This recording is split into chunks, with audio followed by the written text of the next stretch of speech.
El pueblo unido jamás será vencido. El pueblo unido jamás será vencido. El pueblo unido jamás será vencido. El pueblo unido jamás será vencido. Moi, je dirais qu'il y a deux raisons pourquoi une telle discussion urge aujourd'hui.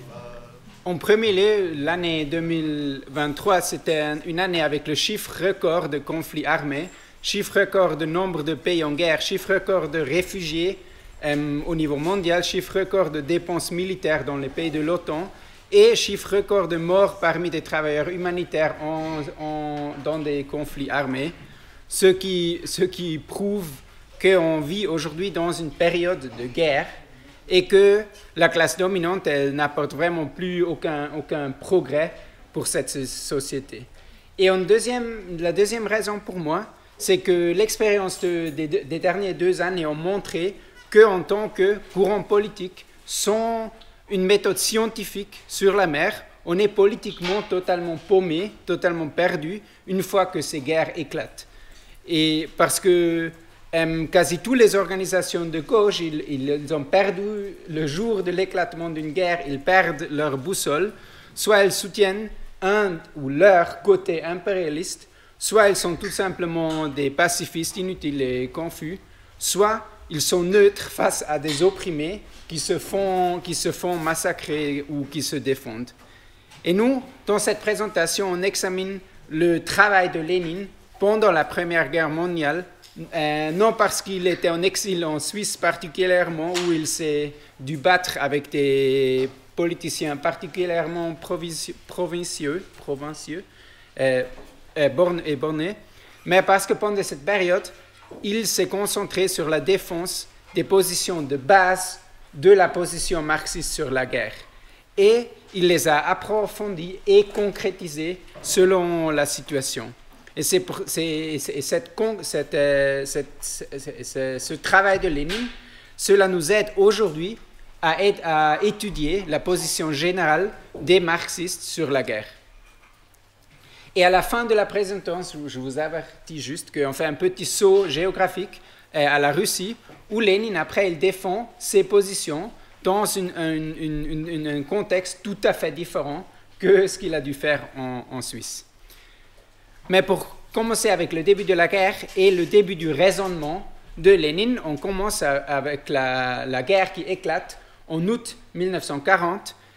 Et pour la classe ouvrière, c'est vraiment une situation extrême, inattendue, parce que pratiquement tous les parlementaires de la Deuxième Internationale social-démocrate, ils votent pour les crédits de guerre, avec des exceptions très importantes, mais très très peu, des bolcheviks ou des social-démocrates russes et des social-démocrates de la Serbie. Et avec cette trahison, on est détruite l'organisation mondiale de la classe ouvrière de cette période, et elle se trouve sans direction politique, et elle est envoyée par ses propres leaders dans les tranchées. Et Lénine, en septembre, il doit fuir de la Pologne vers la Suisse. Il termine à Berne parce qu'il a un ami, un médecin à Berne, un Russe, mais il est extrêmement isolé socialement et politiquement. Et il est surtout le seul socialiste au niveau quasi mondial qui garde une position théorique claire malgré le déclenchement de la guerre et la trahison de la Deuxième Internationale. Et il se bat pendant tout au long de cette période pour cette clarté, pas comme intérêt propre, mais parce qu'il est le seul à l'avoir. Et il se lance dans cette lutte pour cette clarté, pas de manière aveugle, mais il sait ou il ressent depuis le début que c'est la lutte pour une nouvelle internationale. Mais vu que c'est un truc assez audacieux de dire ça, lui-même, il retourne au début dans la bibliothèque, dans la théorie, pour vraiment s'assurer qu'il a raison. Et au printemps de 1915, à Berne, il revisite les positions de Marx et Engels sur la guerre en général. Il lit particulièrement leur correspondance et il trouve une référence à une œuvre très peu connue à cette période de Clausewitz qui s'appelle « De la guerre ». Et il le cherche à la bibliothèque, et en Suisse, il est impressionné par la qualité des bibliothèques en Suisse. Et il y trouve, par surprise, des observations très matérialistes sur les causes de la guerre. Et il y a particulièrement un chapitre qui s'appelle « La guerre est un instrument de la politique », qu'il traduit et qu'il reprend quasi entièrement dans son cahier de notes, où on trouve la citation suivante, et j'ai traduit de l'allemand, c'est un peu fausse, mais c'est plus clair que toutes les traductions françaises que j'ai trouvées. Et je cite, « La guerre n'est qu'une continuation de la politique par d'autres moyens. La guerre est un instrument de la politique, elle doit nécessairement porter son caractère, et la conduite de la guerre, dans ses principaux contours, est donc la politique elle-même, qui troque la plume contre l'épée. » Et cette idée que Lénine raccourcit en la guerre est la continuation de la politique par d'autres moyens devient vraiment la base pour toute une conception scientifique, matérialiste sur la guerre. Et d'avoir un tel ancrage, c'était super important à cette période parce que tous les réformistes reprenaient tels quels les arguments des bellicistes pour justifier la guerre. Et les bourgeois, ils ont deux stratégies pour justifier la guerre, principalement. La première, c'est d'utiliser ou jeter des concepts très, très généraux, non? Comme la neutralité, la défense de la République ou la défense de la démocratie, la défense nationale, la défense de la patrie, le droit à l'autodétermination, la lutte contre le despotisme. On voit que c'est des concepts tels quels qu'ils utilisent encore aujourd'hui. Et d'un point de vue purement moral, pour faire référence à la discussion précédente, personne n'est contre ces arguments. Non, on est tous pour l'autodétermination des peuples. Et le deuxième argument qu'ils utilisent, c'est celui du premier tir, non, celui qui a tiré comme premier. Et on voit aussi ici que c'est exactement ce qu'ils font aujourd'hui. Non? Par exemple, la guerre d'agression, ils soulignent toujours en gras de la Russie, où c'est tout à cause de l'attaque terroriste du Hamas. Non? Mais cet argument du premier tir, il sert toujours à inverser les causalités, les vraies causalités. Non? Avec cet argument, Israël d'un coup passe du statut d'oppresseur à celui d'opprimé lui-même. Et à ces argumentations non, superficielles, il faut opposer cet argument qui part d'un constat scientifique. Non? Clausewitz qui dit la politique, il faut partir de la politique qui se cache derrière la guerre, et Lénine qui dit nous devons analyser la guerre, comme toute la politique, avec une analyse de classe. Et ce qu'il faut chercher, c'est les intérêts qui se cachent derrière la guerre. Et bien que la guerre signifie un saut qualitatif des mêmes contradictions qui existaient déjà avant, pour la comprendre, il faut comprendre comment la guerre découle des contradictions d'avant la guerre. Et ceci en fait, appliqué à la Première Guerre mondiale, nous amène à une autre question plus large, c'est que quelles sont les contradictions qui mènent à la Première Guerre mondiale. Et ça nous ramène à une deuxième thématique théorique très importante, avec laquelle Lénine a passé beaucoup de temps pendant la Première Guerre mondiale, qu'il a revisité encore une fois en 1916, quand il a déménagé à Zurich, où il écrit l'impérialisme, non, le livre du stade suprême du capitalisme, parce que Lénine, pendant cette guerre, en fait, il fait une double contribution théorique, une analyse du capitalisme dans la période impérialiste et une analyse de la guerre dans la période impérialiste. Et je ne peux pas aller en profondeur de son analyse sur l'impérialiste, mais en bref, il dit que qu'on est passé, plus ou moins à partir de 1989, à un nouveau stade du capitalisme, le stade suprême, qui est un capitalisme où la libre concurrence a été remplacée par une énorme concentration du capital et des marchés qui sont dominés par des monopoles, et ce qui produit nécessairement l'extension territoriale. Non, il y a la conquête aux colonies, la division du monde en sphères d'influence, et à un certain moment, cette partage de territoire a été terminé, genre tout est dominé, mais ce qui se produit toujours, c'est des changements dans l'hierarchie des différentes puissances impérialistes.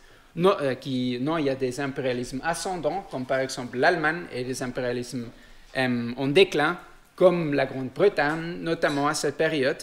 Et ces changements dans l'hierarchie entre les impérialistes exigent une nouvelle répartition des zones d'influence, et ce qui peut seulement se faire à travers des moyens guerriers. Et c'est ça qui produit, c'est ces tensions qui produisent la conflagration générale que représente la Première Guerre mondiale. Et c'est donc cet aspect impérialiste qui détermine l'essence de cette guerre. Et ce n'est pas le comportement de Franz Ferdinand, ce n'est pas le premier tir, ce n'est pas la légitime défense, et c'est l'essence impérialiste, et ceci de tous les côtés belligérants. Et il utilise, pour faire ce point, il utilise à plusieurs reprises un exemple de l'Empire romain où il dit que cette guerre, c'est une guerre entre esclavagistes sur la redistribution des esclaves. Parce qu'il veut vraiment illustrer qu'il n'y a aucun grand progressiste d'aucun côté de cette guerre. Et cette compréhension de la nature de la guerre de la Première Guerre mondiale constitue aussi la base du combat contre cette guerre. Et c'est ça qui nous dit, c'est ça vraiment l'essence de ce qui nous différencie des pacifistes. Il est impossible de mettre fin aux guerres impérialistes sans mettre fin à l'impérialisme lui-même. Et cela signifie renverser le capitalisme et lutter pour le socialisme. Parce que l'impérialisme, c'est le stade suprême du capitalisme. Ça implique aussi que les conditions sont prêtes pour la transition vers le socialisme et une société d'abondance. Et cet axe est extrêmement important parce que ça détermine la tâche pratique des socialistes, des marxistes. Non? Il faut aider à la classe ouvrière à reconnaître ses intérêts et son pouvoir dans la société et aider à la classe ouvrière d'assumer ses responsabilités historiques. Et c'est exactement cela que les réformistes ont entièrement trahi au début de la guerre. Mais de cette position, il faut aussi un peu nuancer, parce que bien qu'il est correct de dire que cette guerre elle est réactionnaire de tous les côtés, il faut se garder de généralisations trop hâtives. Peut-on par exemple dire que toutes les guerres sont réactionnaires en période impérialiste? Et en période de Marx et Engels, en fait, la bourgeoisie, elle menait encore des guerres progressistes, non? Qui généralisaient la société bourgeoise, notamment en Europe. Mais aujourd'hui, on peut dire que la bourgeoisie ne peut plus mener des guerres progressistes. Non, tous les guerres de la bourgeoisie sont réactionnaires, mais certaines de ces guerres réactionnaires vont contre des peuples, des nations opprimées, non, qui ont le droit de se défendre, et nous, on défend ce droit. Et si tu dis aussi abstraitement que nous, on est contre que tous les guerres sont réactionnaires, que nous, on est contre toutes les guerres, tu te places dans des guerres de caractère de national, tu te places automatiquement du côté des impérialistes. Et Lénine ajoute une deuxième exception. Et au début, ça peut sembler un peu hautain de lui, au juste qu'il pinaillait, parce qu'il ajoute déjà en 1915, et nous défendons les guerres défensives de pays socialistes, non? Mais lui, il ne le savait pas encore, et je crois qu'il ne le pensait aussi pas encore, mais seulement 3 années plus tard, cette exception devient vraiment réalité. Mais si on revient à Lénine, pendant le premier hiver de la guerre, il est vraiment isolé à Berne, comme je dis. Et pour nous, je voulais faire une blague, moi je me sens aussi un peu isolé quelquefois à Berne, et peut-être c'est le problème. Mais pour nous, il restait évident que pourquoi la classe ouvrière, elle a créé ses propres partis comme un outil de défendre ses propres intérêts. Non? C'est pour ça qu'elle a créé ses propres partis. Mais qu'est-ce que cela requiert de défendre ses propres intérêts? Ça nécessite l'indépendance politique vis-à-vis de la classe dominante, de la classe capitaliste. Mais la politique des dirigeants de la Deuxième Internationale, au début de la guerre, enlève cette condition. Avec l'éclatement de guerre, il y a un saut qualitatif dans leur politique et eux-mêmes, ils se transforment et leurs organisations en instruments de subordination des travailleurs aux capitalistes. Et donc, Lénine reconnaît la mort de la Troisième Internationale. Il reconnaît qu'il faut rompre. Deuxième, merci. Et il reconnaît qu'il faut rompre avec ces gens-là et jeter les bases d'un nouveau parti international. Et l'élément central pour lui, dans ce travail préparatif, c'est de garantir l'indépendance politique complète vis-à-vis des capitalistes, c'est-à-dire œuvrer à la clarté politique et idéologique sur 100% pur, en particulier sur l'enjeu qui détermine tout à cette période, l'enjeu de la guerre. Et en 1915, 2 conférences internationales sont agendées à Berne, en lien par des gens de la Deuxième Internationale, une conférence des femmes, une conférence internationale des femmes et une conférence internationale de la jeunesse. Et après, on était encore une conférence plus importante internationale. Et Lénine, il voit la chance de défendre ses principes, les principes de l'authentique marxisme, et trouver des compagnons de bataille.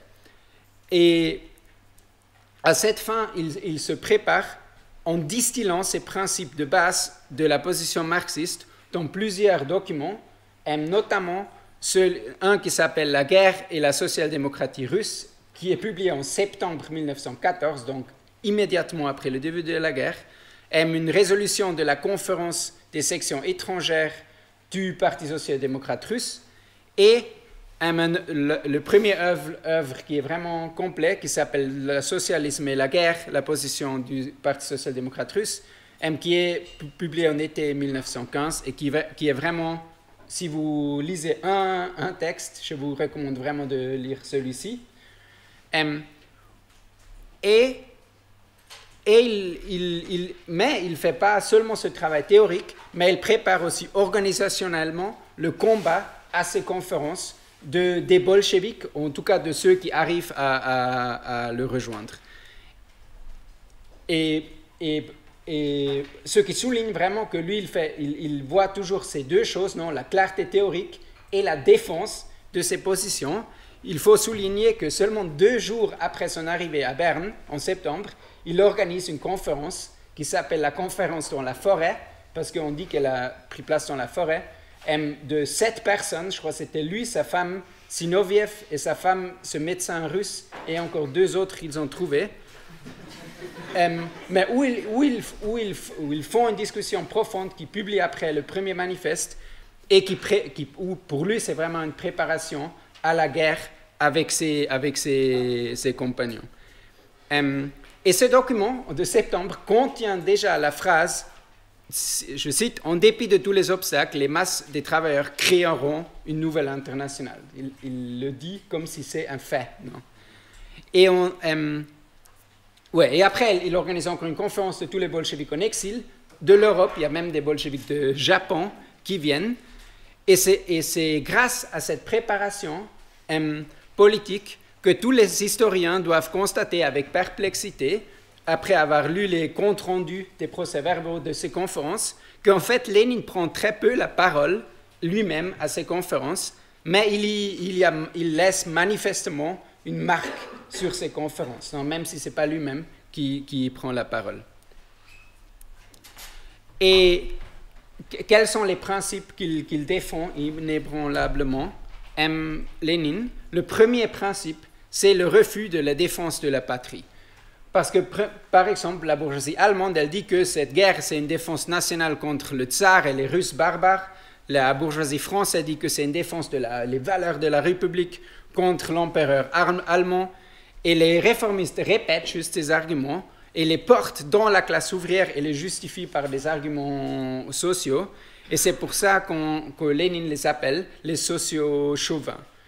Et Lénine mène un combat contre tous ces arguments, notamment celui de la défense légitime, où il prouve et il fait ça pour chaque côté belliciste, que derrière cette guerre, pour ces gens, se cachent des intérêts impérialistes. Et qu'en aucun cas, ces guerres représentent les intérêts de la classe ouvrière. Au contraire, les intérêts de la classe ouvrière exigent le renversement des capitalistes et leur système. Et pour cela, la classe ouvrière doit préserver son indépendance de classe en temps de guerre comme en temps de paix. Et Lénine aime beaucoup cette la réduction de formule de Liebknecht. Liebknecht, il dit pas la paix civile, la guerre civile, non, ou pas de Burgfrieden, Burgkrieg, dit Liebknecht, il dit ça. Et Lénine reprend cette idée dans la tâche pour lui qui est de transformer la guerre impérialiste en une guerre civile. Et ça, ce résumé de Lénine veut principalement dire pas de trêve, non, de trêve de lutte de classe pendant la guerre, mais pour Lénine, ce qui est intéressant, c'est que c'est aussi une perspective, non? Lénine sait que les guerres sont les sages-femmes de la révolution et il comprend l'euphorie des guerres se calmera inévitablement à un moment et la classe ouvrière reconnaîtra la trahison de leurs propres dirigeants. Et Lénine oriente le travail du parti aujourd'hui à travers ce principe et cette perspective, non? Les bolcheviks disent que les parlementaires socialistes doivent voter contre les crédits de guerre, même s'ils sont minorité de 1, comme Liebknecht en décembre, ou même si ça fait qu'ils sont envoyés en exil, comme les bolcheviks dans la Douma russe. Et ils disent aussi qu'il faut soutenir toutes les protestations des travailleurs, toutes les grèves, toutes les actions de masse. Il faut soutenir la fraternisation des soldats dans les tranchées, même si la bourgeoisie interdit et chasse ceux qui défendent ces idées.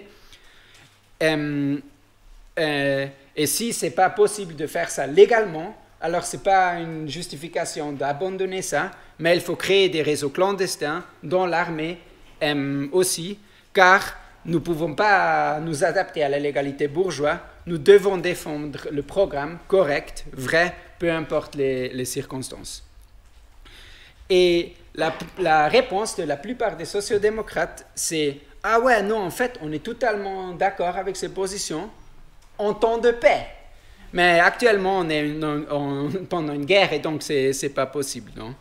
Et nous ne pouvons pas nous permettre d'affaiblir notre nation qui est en guerre contre une autre nation ennemie. » Et contre cette confusion sciemment confuse, non, Lénine veut poser une délimitation nette par un deuxième principe central de Lénine, celui du défaitisme révolutionnaire. Et ce mot, il traduit ça dans un mot d'ordre qui est celui de la défense de sa propre bourgeoisie et le moindre mal. Et ça, c'est un concept qui est très souvent répété, mais sans vraiment prendre le temps de vraiment comprendre qu'est-ce que ça signifie. Parce que les réformistes, ils ont partiellement raison, non? mener la lutte de classe pendant une guerre signifie affaiblir sa propre bourgeoisie dans son effort de guerre. Et c'est exactement cela qui ne doit pas t'importer si tu veux maintenir là une position de classe. Ou autrement dit, si tu ne veux pas soutenir ta bourgeoisie, tu dois être prêt à accepter la défaite dans la guerre de ta propre bourgeoisie. Et c'est une position à caractère négatif parce que nous ne sommes pas explicitement pour la victoire des adversaires, non? Mais nous sommes pour la défaite de notre propre bourgeoisie. Et cette question devient encore plus importante une fois que Lénine retourne en Russie, et comme on verra plus tard. Mais le plus important, encore une fois, un raccourci à un principe de Liebknecht qui dit « l'ennemi principal est dans notre propre pays ». C'est ça l'idée, l'essence de ce concept. Notre tâche, même pendant la guerre, c'est de lutter contre notre propre bourgeoisie. Et le troisième principe de base, je dirais, de Lénine, c'est le rejet du pacifisme. Le pacifisme, c'est l'illusion d'une solution de la question de la guerre en faisant abstraction de la société de classe, de l'impérialisme et sème l'illusion que tu peux résoudre ce problème sans lutte de classe et sans renverser les capitalistes. Et c'est pour ça que là, ça plaît à la bourgeoisie. Mais pour nous, non, c'est une position non scientifique, utopique, et c'est pas seulement inutile. Non, le problème du pacifisme, c'est qu'il n'est pas seulement inutile, mais qu'il est dangereux, parce qu'il dirige l'attention de la classe ouvrière du mauvais côté. Non, ça ramène l'attention à l'ONU, à la diplomatie, au gouvernement, et pas à l'action indépendante de la classe ouvrière.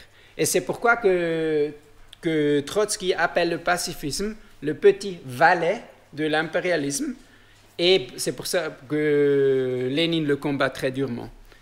Et comme on a partiellement commencé cette discussion déjà dans l'atelier d'avant, mais Lénine il distingue le pacifisme des réformistes, non, cette méthode, du désir de paix des masses, non? Et parce que le pacifisme des masses, nous ne rejetons pas simplement, mais nous essayons de nous connecter à ça. Mais ça, on va aussi revisiter une fois en Russie. Mais moi, je dirais que ce sont les positions clés que Lénine défend et que les bolcheviks défendent pendant ces conférences. Et en contrastant ces positions à ceux des différents courants qu'il y a lors de ces conférences, ce qui devient de plus en plus évident, c'est que pour vraiment pouvoir lutter et appliquer ces positions en tant que mouvement, il ne faut pas seulement rompre avec tous les agents directs des capitalistes, non, tous les socio-chauvins, mais il faut également rompre avec ceux qui refusent de rompre avec les agents des capitalistes, ceux qui refusent de rompre avec les socio-chauvins. Et donc, la première et plus importante conférence qui s'organise, c'est celle de Zimmerwald, qui est un bled à côté de Berne, magnifique, avec une vue sur les montagnes. Mais on y voit exactement cette question de « il faut être prêt de rompre ». Non?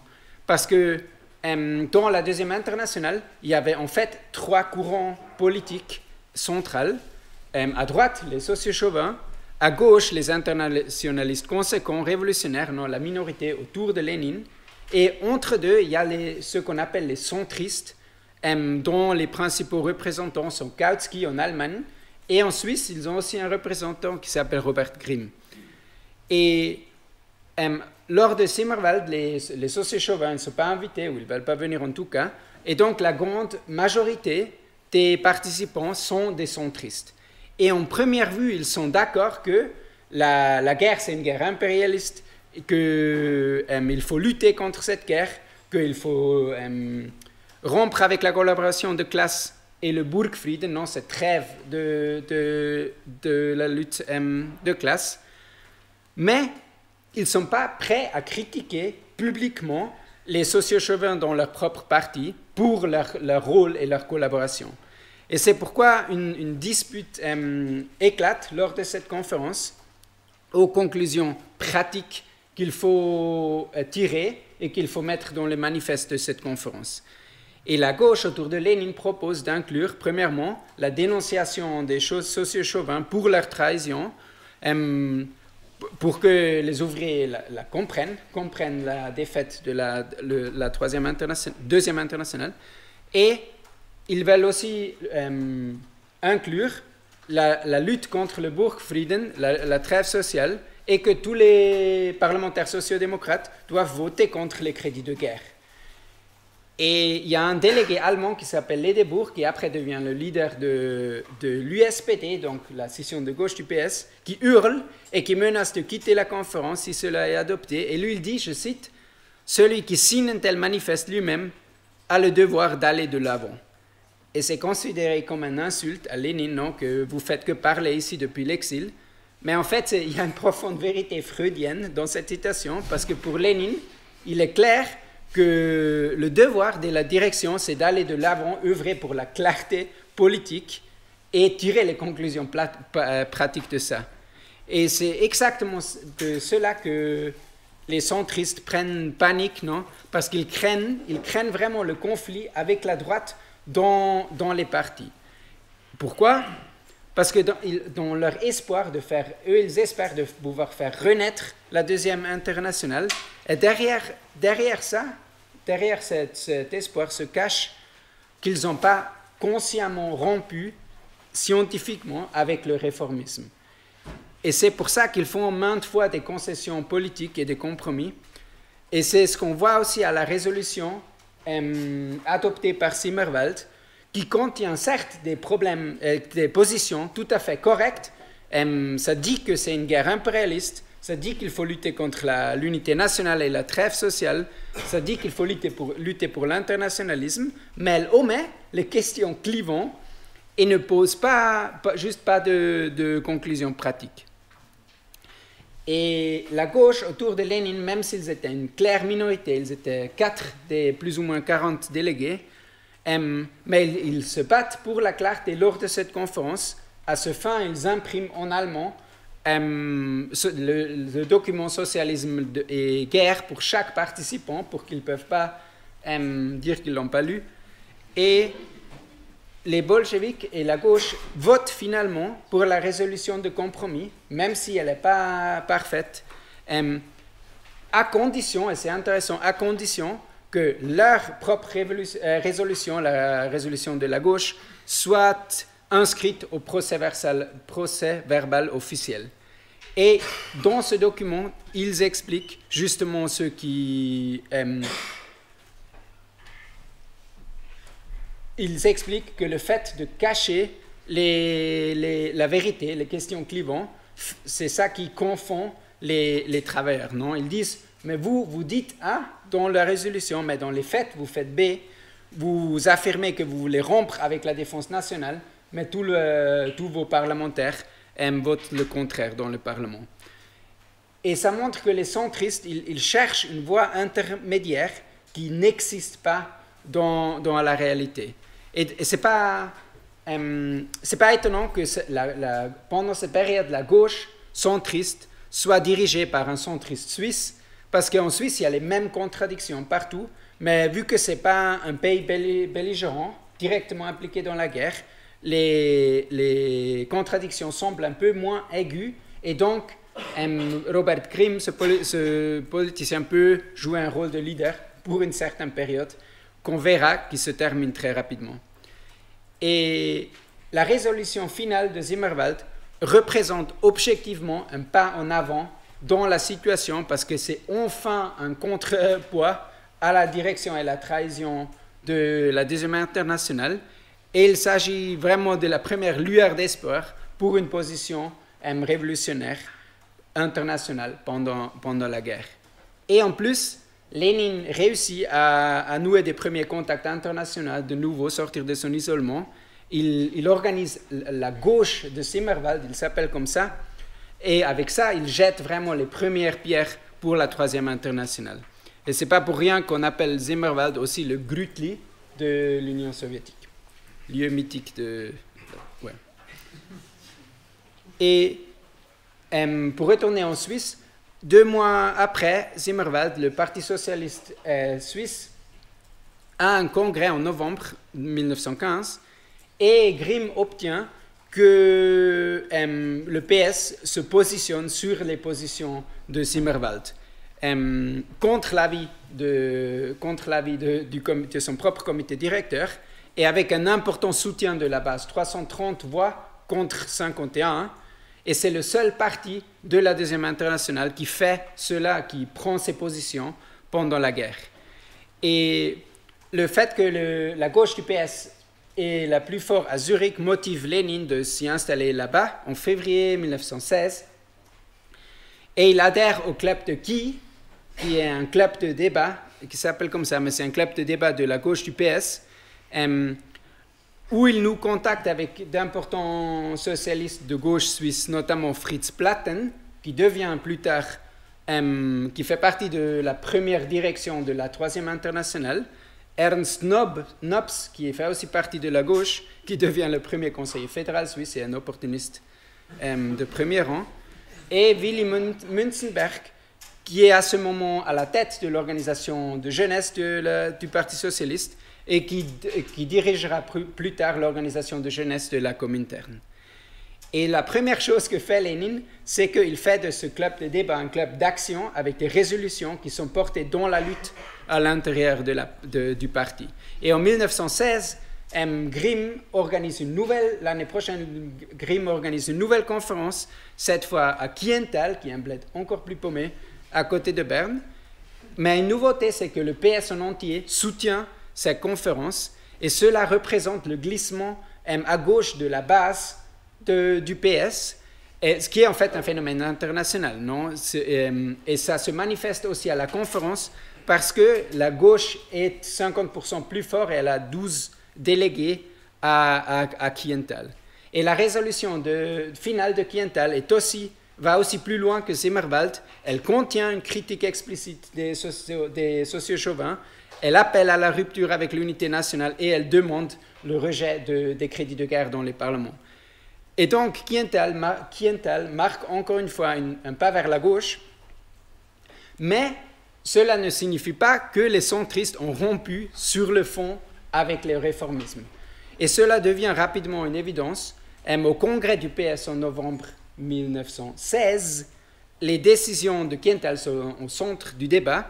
Lénine lui-même, il est invité à ce congrès, il peut faire un discours de salutation internationale en tant que représentant du Parti social-démocrate russe, mais ce qui est encore plus important, c'est qu'il apprend aux socialistes de gauche suisse comment mener une lutte à l'intérieur du parti. Il organise une réunion de fraction parce qu'il dit des positions politiques doivent être défendues activement et pour cela il faut se mettre d'accord et il faut avoir de la clarté politique. Et à cette réunion, il désigne ce NOPS pour poser un amendement dans le Congrès pour que le groupe du Conseil national du PS défende vraiment les décisions de Kiental, parce que jusqu'à présent, ils font le contraire. Et quelle est la réaction de Robert Grimm?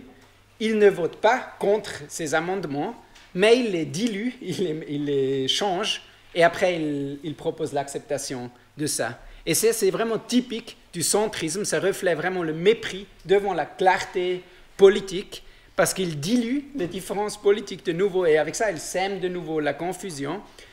Et le Congrès, donc, il approuve à grande majorité les positions de Kiental, mais tout en posant les bases pour éviter leur application.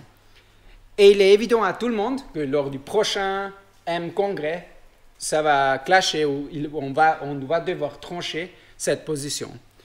Et à l'instar de Grimm, on comprend pourquoi Lénine dit qu'il faut rompre aussi avec ceux qui refusent de rompre avec la droite, et pourquoi Lénine mène une lutte quasi aussi féroce contre les centristes que contre les socio-chauvins ouvertes.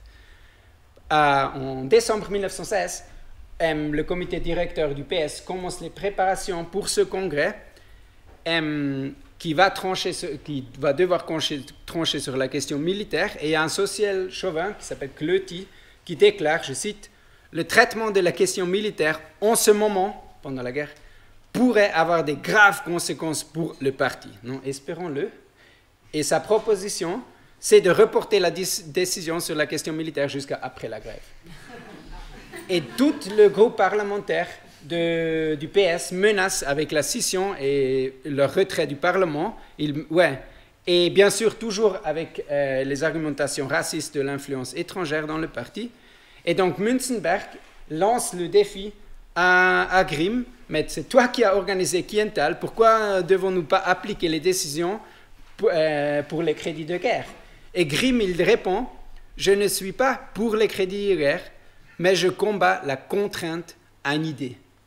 Et c'est une vacuité idéologique totale, non, c'est juste un prétexte. Et donc Grimm propose lui-même de reporter à une date indéterminée ce congrès, ce qui est à la fin accepté par le comité directeur. Et donc le chef du secrétariat permanent du mouvement de Zimmerwald vote contre la mise en œuvre des décisions pour lesquelles il a lui-même engagé, non, il a lui-même œuvré. Et on voit aussi le rôle néfaste du centrisme, le fait que Grimm s'incline devant la droite,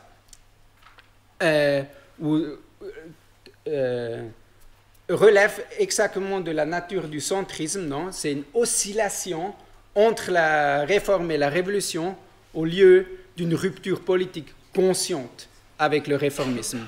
Et c'est pour ça que Lénine il martelait les principes, et parce que la conséquence, c'est que les centristes bloquent en fait la lutte politique contre la droite au parti, et ils bloquent aussi le glissement à gauche de la classe ouvrière de manière consciente, non? Parce que la conscience, dans cette période, va rapidement vers la gauche. En Allemagne, à partir de 1916, il y a la première grève générale à Berlin, et la même chose se passe en Suisse.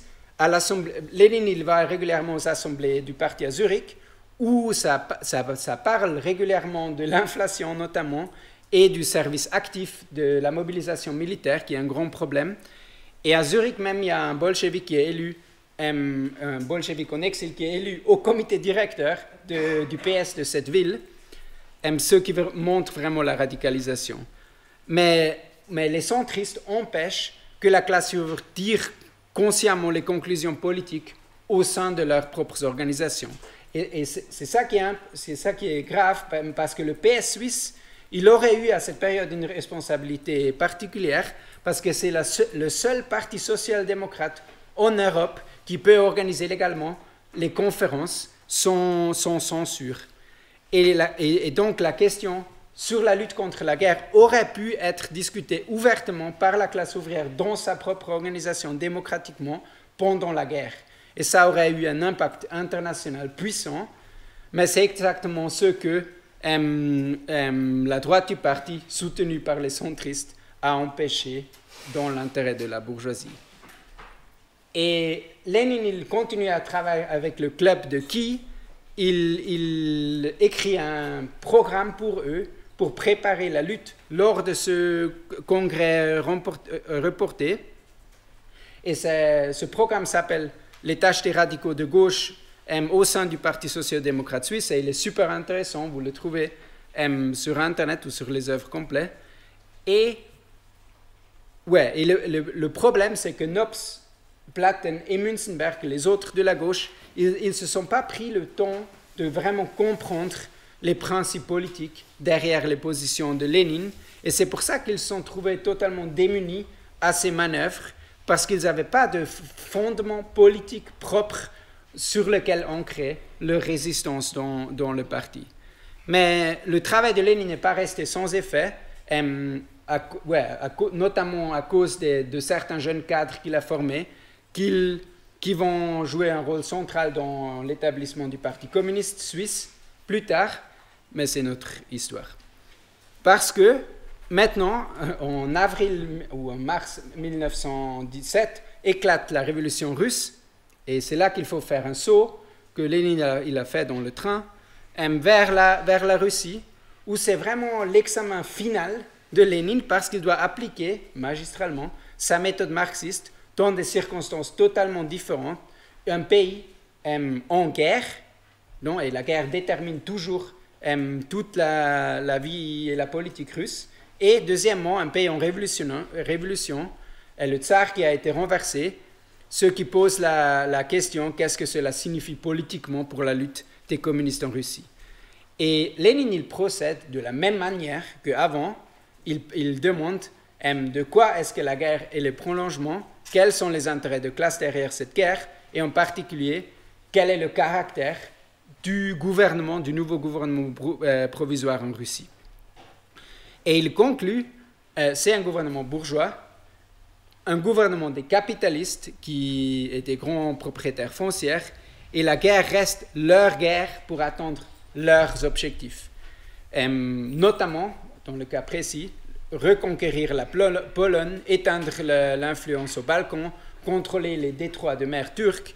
Non, c'est des bénéfices des objectifs pour les capitalistes, et la guerre reste une guerre impérialiste aussi de la part de cette Russie qui a fait une première révolution. Et il conclut que c'est les mêmes principes qui doivent guider notre travail, pas d'unité nationale avec la bourgeoisie, transformer la guerre impériale en une guerre civile, la défaite de la bourgeoisie est le moindre mal, et il faut poursuivre la lutte de classe jusqu'au renversement des capitalistes et à la prise du pouvoir par le prolétariat. Que font les mencheviks en Russie?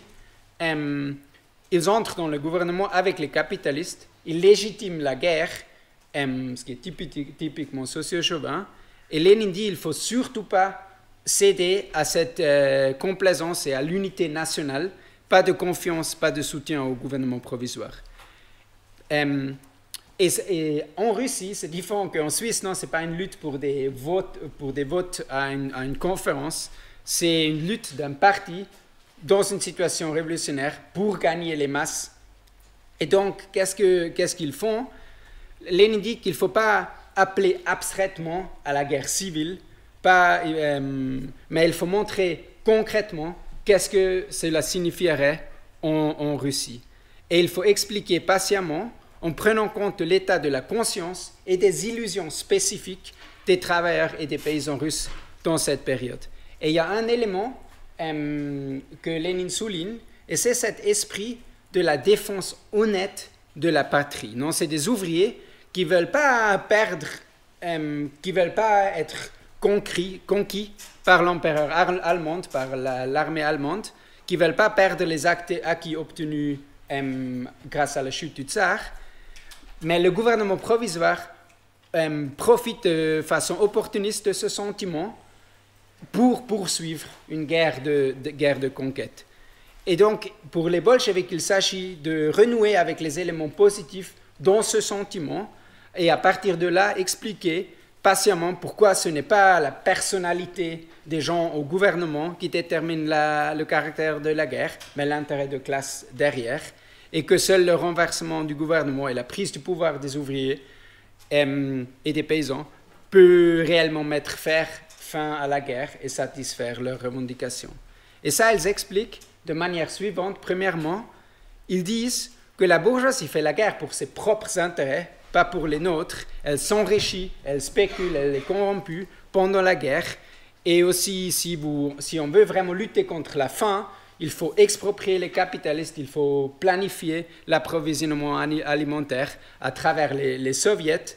Et donc, il faut exproprier les grands industriels, il faut exproprier les banques. Et c'est seulement ça qui nous permettrait d'organiser une vraie lutte contre le Kaiser. Et deuxièmement, que ce gouvernement, où il y a directement des grands propriétaires terriens dedans, il ne va jamais distribuer la terre. Non, il faut exproprier toute la terre et la distribuer aux paysans à travers les soviets qui existent déjà. Et troisièmement, et ça je trouve intéressant, il dit, mais les ouvriers allemands, ils se moquent de vous, non? Vous dites que vous voulez lutter contre l'empereur parce que c'est un oppresseur, mais vous-même, vous laissez les exploiteurs au pouvoir. Et la réponse est quand on aura exproprié les capitalistes russes et les grands propriétaires fonciers, nous serons alors un modèle pour les travailleurs allemands et nous pouvons mener une guerre révolutionnaire sur des lignes socialistes ensemble avec les travailleurs allemands contre le Kaiser. Et quatrièmement, nos capitalistes ne mènent jamais une guerre purement défensive. Ça reste des impérialistes et les soldats sont envoyés à la mort, pas pour la défense, mais pour la conquête de ceux qu'eux ils veulent conquérir. Une paix sans annexion est impossible tant que les bourgeois sont au pouvoir. Et c'est qu'une fois que nous sommes au pouvoir, que nous pouvons décider des conditions de paix à appliquer. Et Lénine explique maintes fois que la première mesure qu'il prendrait au pouvoir serait de faire une proposition de paix à tous les belligérants selon nos principes, pas d'annexion, liberté pour toutes les colonies, pas d'accord secret pour tromper la classe ouvrière. Mais vu qu'on n'aurait aucune confiance dans les gouvernements impérialistes, on appellerait la classe ouvrière de se joindre à nous et d'œuvrer à la paix, même si ça signifie renverser leurs empereurs et leurs capitalistes. Et on voit donc dans cette manière d'argumenter que c'est aussi le défaitisme révolutionnaire, parce qu'ils ne défendent ni la patrie ni le gouvernement, mais il explique à l'aide de pain, terre et paix, et le slogan de tout le pouvoir soviétique, comment tu peux concrètement transformer la guerre impérialiste en une guerre civile, et ceci de manière que ça semble tout à fait logique pour les ouvriers et les paysans russes à ce moment-là. Et cette approche permet aux bolcheviks de gagner la majorité de la classe ouvrière et des paysans et des soldats russes dans une période de seulement 8 mois, à côté d'un gouvernement où il y a les mencheviks et un gouvernement qui ne satisfait aucun de ces revendications.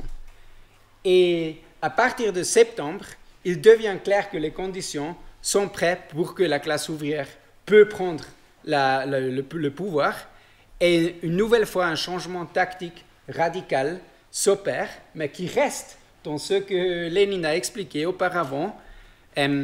La prise du pouvoir est décidée, et la prise du pouvoir, c'est une guerre révolutionnaire, une guerre légitime basée sur les intérêts de la classe ouvrière. Et je ne peux malheureusement pas expliquer les détails précis de la prise de pouvoir. Mais ce qui est impressionnant et en lien direct avec toute la position de Lénine, c'est que la première chose qu'ils font après la prise de pouvoir, c'est de prouver qu'ils tiennent leurs promesses. Premièrement, le premier décret, c'est la réforme agraire, et le deuxième décret, c'est une offre de paix à tous les pays belligérants. Et ils font une offre de paix selon leurs conditions, pas conquête, pas d'oppression de pays et de peuples, y compris les colonies, et un appel aux travailleurs de prendre en main la question de la paix eux-mêmes. Et c'est ainsi que cela se passe, pas seulement en Russie, mais aussi en Allemagne, le pays original de la trêve sociale, où en novembre 1918, les soldats prennent les fusils et les mettent contre les officiers. Et ici aussi, la guerre impérialiste se transforme en une guerre civile pour la révolution. Et pour finir, il y a un élément qui unissait Lénine et Trotsky au début de la guerre, c'est cette compréhension que transformer la guerre impérialiste en une guerre civile, c'est pas seulement un mot d'ordre, mais c'est aussi une perspective. Non, c'est ça qui a les deux indépendamment de l'autre ont clairement dit au début de la guerre. Mais le deuxième élément qui les différenciait, c'est qu'il ne suffit pas d'avoir raison. Non? Les deux avaient raison dans leur position, mais Lénine comprenait que ça ne suffit pas seulement d'avoir raison, mais il faut construire un réseau de communistes qui non seulement comprend la position de base, mais mais des gens qui sont des marxistes complètes, qui comprennent aussi la méthode d'application, d'explication de ces positions selon les conditions concrètes, comme on a vu en Russie. Et c'est ça qui était vraiment la condition pour que ces positions ont gagné les masses et ont réalisé la révolution, pas seulement en Russie, mais aussi une vague révolutionnaire qui suit la Première Guerre mondiale, dans quasi tous les pays, pas seulement en Europe, mais dans le monde entier. Pueblo que salta de la vida, cuando fue gigante, gritando adelante. El pueblo unido jamás será vencido. El pueblo unido jamás será vencido. El pueblo unido jamás será vencido.